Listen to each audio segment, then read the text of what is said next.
Hey guys, what is up? It is Mr. Rayguns here, bringing you guys another video, and today I'm going to be doing a video on a very underrated map in my opinion. This is an OG Black Ops 1 Zombies map that got brought back for Zombies Chronicles in Black Ops 3.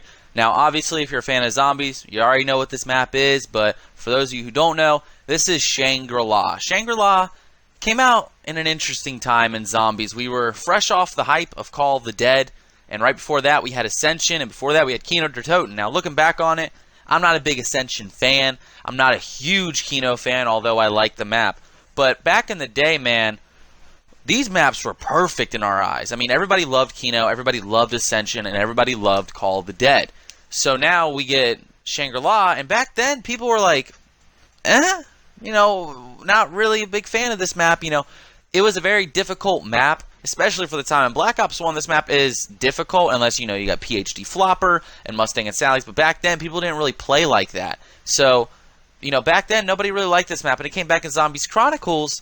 And since it came out, I was like, oh my god, this map is great. I really love this map now.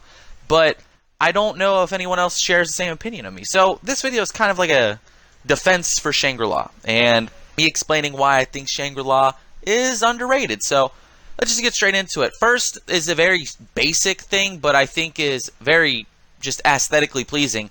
The map is beautiful. Aesthetics are something in zombies that hit more than they do in your average Call of Duty game mode. You know, they're important in campaign and multiplayer, but zombies, you know, you're staying on this exact map for an hour and a half, 2 hours, 3 if you're going for certain Easter eggs. So the map has to be pleasing to look at, in my opinion. And Shangri-La, even in Black Ops 1, already looked pretty great, in my opinion. But now with these new graphics and this new engine in Black Ops 3, well, not new engine, but you know what I mean, the updated one, it looks gorgeous. It is probably the most beautiful zombies map of all time, honestly. I mean, if you looked at the sky in this map, it looks beautiful. The greenery, all the different colors on this map, it's a great map to look at, in my opinion, so it passes that test for me. Now, does the map have a challenge? One of my things in zombies that I like to look at a lot is how difficult is the map. You know, one of my biggest issues with Black Ops 4 is all the maps are so goddamn easy, except for Dead of the Night. But even then, you know, once you know what you're doing, you can kind of keep it going on the map and go for a higher round. Like, for instance, Tag der Toten, I got to round 49 on my first attempt, and I quit because someone wanted to play a game of TOG with me, and he was one of my favorite YouTubers back in the day. So I was like, fuck yeah, let's play some TOG, quit on round 49. So, you know, Black Ops 4 was just way too easy. But Shangri-La, it's pretty difficult. If you're a skilled player, it still presents a challenge to you. It's not a super easy map. You know, you can't just do whatever you want. You got to actually be paying attention. On some of these maps, you know, you just run in a circle. You don't really got to pay attention to the game. You get your jug, your stamina up, your Widow's Wine, and you're good to go. You know, you're set. Revelations is a map I think of when I'm thinking about that. But Shangri-La, man, you got to pay attention to what you're doing. You got to pay attention to your surroundings. There's special zombies that come. Now, back in Black Ops 1, I was not a fan of the Shrieker zombie or the Inferno zombie, I think it's called. But in Black Ops 3, the weapons are so powerful, they're not that annoying. They're not really annoying at all. I mean, as you see right here, this upgraded M14 is a one-shot to the head on all zombies, except for the Inferno zombie. I think it's like 2 or 3 with this gun, but you know what I'm saying. They're easy to kill, but you still have to pay attention because you know that they're going to come at some point. One downside I have from this map is the monkeys. And the monkeys are really annoying because if you don't know what the monkeys do, the monkeys come by, they steal your perks. And they're super annoying because they fuck everything up. They're terrible. They're awful. They're annoying. And it's the one part of this map that I will say I cannot stand. Now, how big is this map? The size for this map? I think this map is a decently sized map. It's enough to keep me exploring, right? There's 2 routes to the power. There's a beautiful, beautiful waterfall area that you can go down to.